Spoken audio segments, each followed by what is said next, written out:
Do you know there's a place in China you probably never see on TikTok or Instagram? Even some Chinese people haven't been there. It's Xinjiang. Xinjiang feels like 10 countries in one trip. 300 million tourists visited Xinjiang in 2024. Apparently, these 300 million people had a very different view than the Western journalists who has never been to Xinjiang. And somehow they can see from another side of the globe something that all these 300 million people just cannot see. Amazing ability.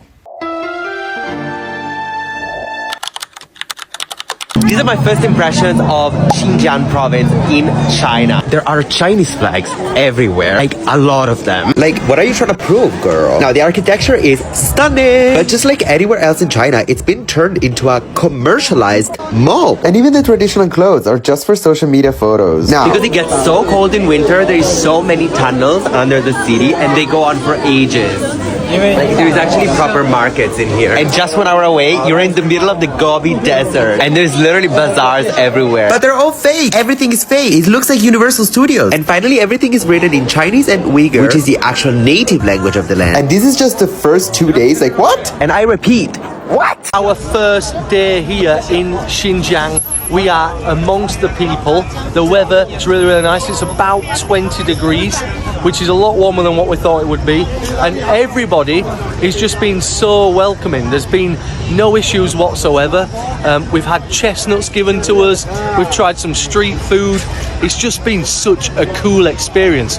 It definitely gives a little bit of a different vibe coming up far into the west of China. One thing I've noticed is there's quite an autumnal sort of thing with the trees going on, and we aren't used to that because we've left the UK like almost 18 months ago now.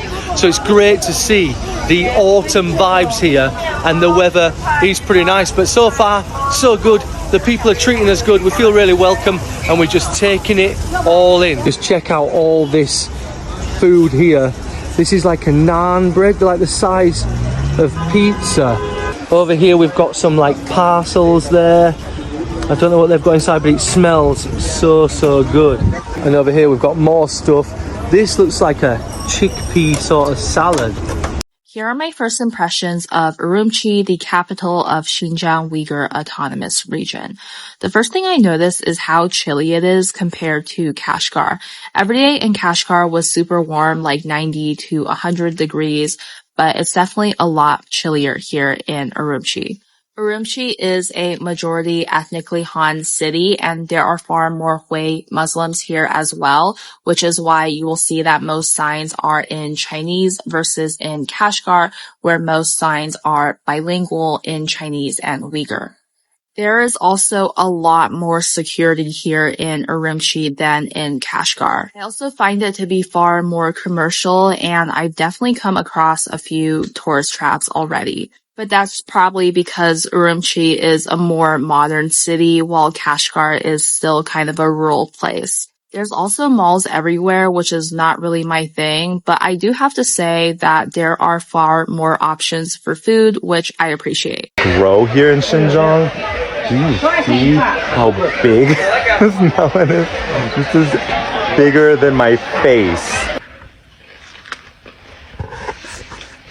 You get it right. I'm here in Xinjiang in Kashgar, and as you can see, there are plenty of Uyghur people walking around here. This is the most touristic part of Kashgar, and I thought that it was going to be overly commercialized. I saw a few chains like this Luckin here and these historic old buildings, but after spending a full day here, walking around shopping a lot, spending my money at the most Uyghur looking establishments I could find,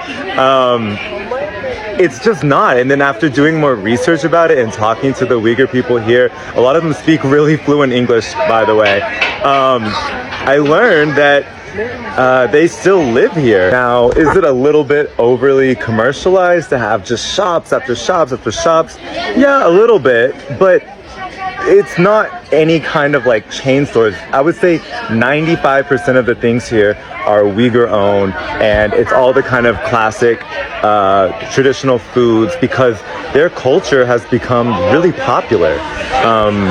All the people who visit here want to support Uyghur culture. They want to help spend money on these things, preserve this awesome culture. It's so unique here, you guys. That's the main thing. It's just so exciting to be here because there's nothing like it. And also, a lot of the stuff they grow here in Xinjiang, do you see how big this melon is? This is bigger than my face. You get it right. What?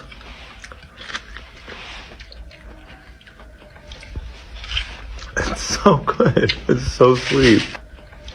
It's so fresh.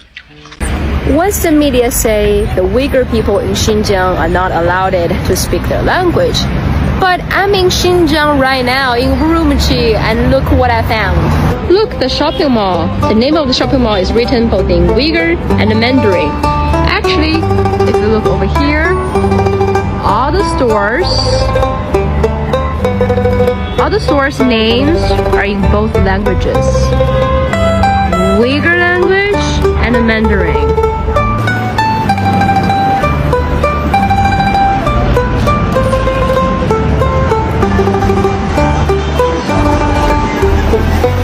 A newspaper in Uyghur language. It's hanging here is for pedestrians who walk around the road and read newspaper. Here is also a Mandarin version.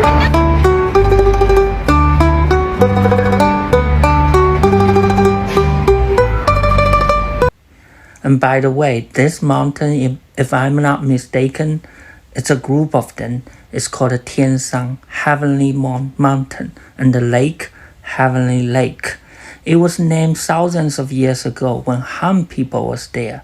And when the mountains and lake got their name, when another group of people moved in, for example, Mongolia or Uyghur, they don't change the name of the mountains and lake. That's how we know who get to name them, because the mountain already has name, the location. Not like Westerners. The mountain Everest, it already has a name. Tibetan name it Zulu Lama, which means the Heavenly Mother. Nepal has name for its heavenly goddess.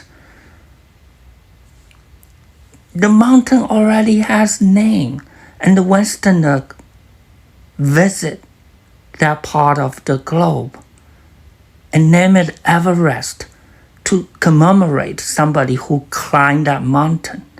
The mountain already had name for thousands of years. You should have the respect. What mountain Everest? It's a shame to call that mountain Mountain Everest. Basic respect. When people in the West hear Xinjiang, they often picture something dark, control, tension, fear. But when I actually walked through Urumqi, what I saw was life, markets full of spices, laughter in Uyghur, Mandarin, and Kazakh, and music that makes you want to dance. The city is far more than a headline. It's a meeting point of worlds.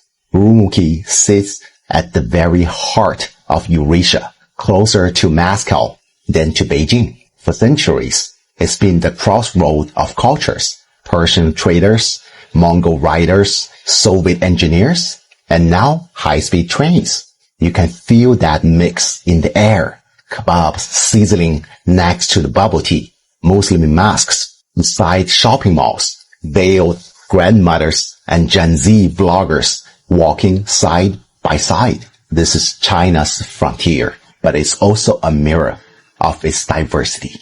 The Uyghur culture is the heartbeat of the city. Their language, food, and music give Urumqi its soul. Yes, there's real change, modernization, security, regulation, but there's also preservation. You'll see bilingual signs, traditional markets, and music schools where kids still learn the rewab.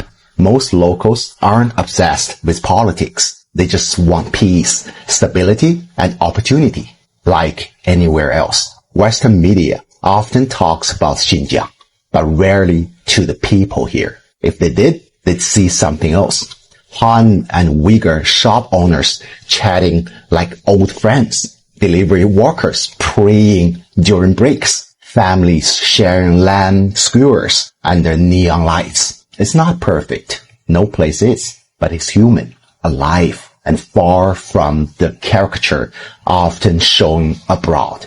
So if you ask me what Urumqi really is, it's not a story of division, but of coexistence. A city where China meets Central Asia and where different cultures find a way to live, build, and dream together. So if you are curious about what modern China is really like, whether for travel, study, business, or just curiosity, come visit my website at ericonchina.com. You'll find real stories, insights, and ways to connect with me personally.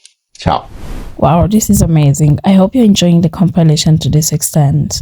300 million people who have so far visited Xinjiang, and that's in 2024. I believe that the number is increasing even more. And yeah, so the choice is yours. You either believe narratives spreaded by those who have never been to Xinjiang, or believe what you see and explore, because the world is bigger than you.